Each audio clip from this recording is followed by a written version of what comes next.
Y ese es el primer paso, como dice Luisa, les ayuda el ver que los demás son también gente normal, como ellos, con este problema que hay que solucionar.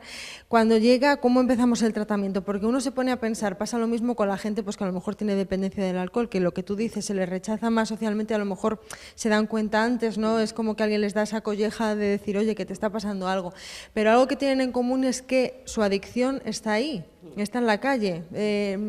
Pasando por cualquier establecimiento pueden intentar recaer, entonces da la sensación de que hay como que esconderlos, como que hay que encerrarlos. Entonces no sé cómo son esos primeros pasos de la terapia que se les propone. Mira, en Asaljar se funciona con lo que se llaman GAS, es decir, grupos de autoayuda.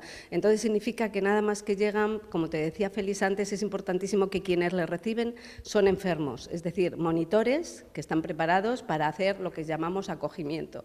Entonces los monitores lo acogen y les dan unas primeras pautas muy importantes de cosas que tienen que hacer. Respecto a dinero, cuentas, control, etcétera, etcétera.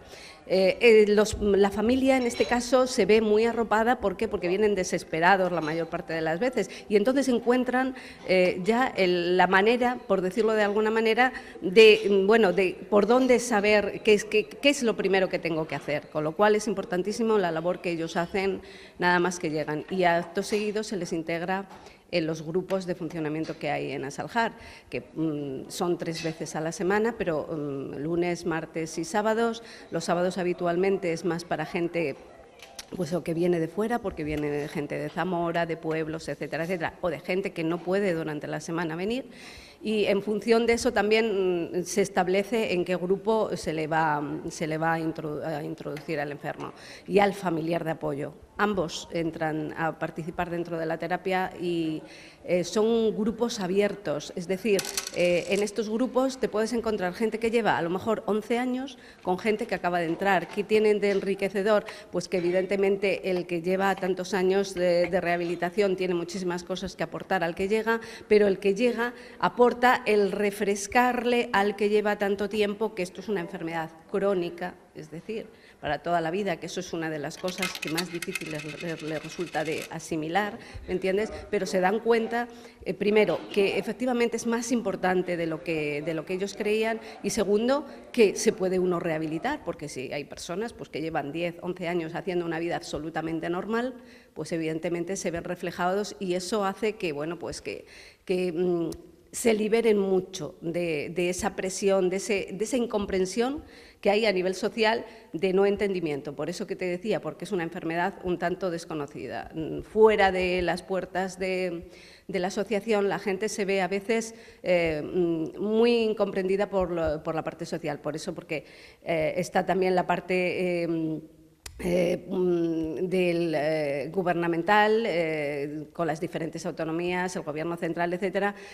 Hace poco veía en varias editoriales de distintos periódicos cómo Loterías y Apuestas del Estado pues, había dado el año pasado en positivo más de 2.600 y pico millones de euros de beneficios al Estado. Entonces, son patologías difíciles de encontrar apoyo social, institucional, etcétera. Son patologías que le salen, como dicen los enfermos muchas veces aquí, muy baratas al Estado.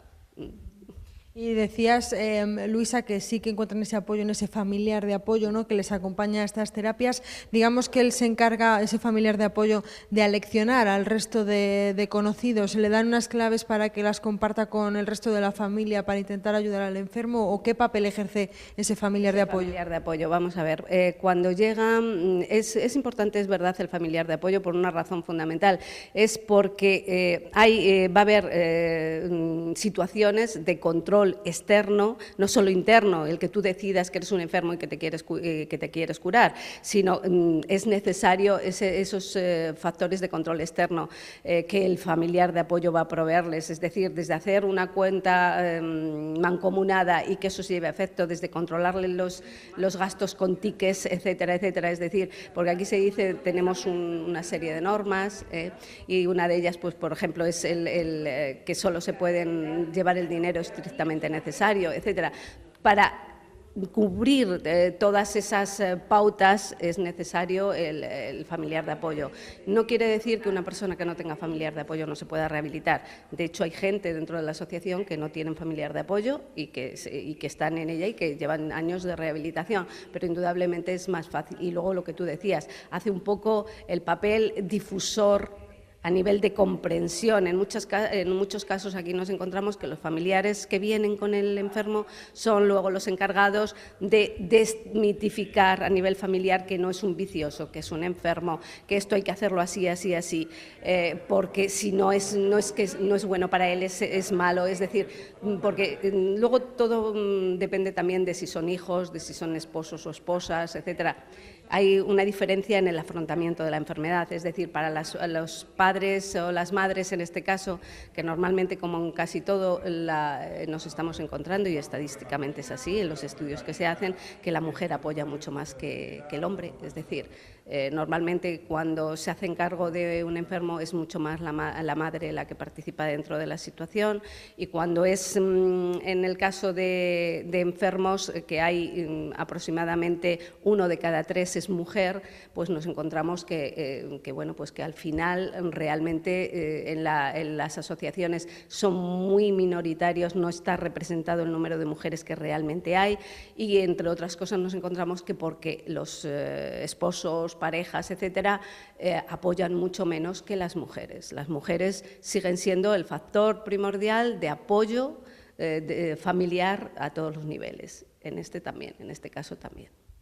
Pues hay ese papel importante, como decimos, de ese familiar de apoyo. Decía Luisa que la sociedad a veces no ayuda mucho, ni las instituciones, a este tipo de enfermos, y tampoco los tiempos que corremos, porque, Félix, la crisis, yo no sé cómo está afectando a este colectivo, para bien, para mal. No, eso puede ser un mito. La crisis no afecta, o sea, al revés, o sea, estadísticamente vemos en los periódicos que uno de los motivos de queja de las instituciones es que están recaudando menos dinero que otros años en cuanto al juego, con lo cual no tiene nada que ver la enfermedad con la crisis. Es un mito que la gente dice que se juega más porque hay crisis. No, realmente se está jugando menos. Pero estamos hablando de que se está jugando menos, pues el jugador el jugador ocasional, el jugador social, el que no tiene un problema emocional de control del juego, ¿no? O sea, ese no tiene nada que ver, realmente no.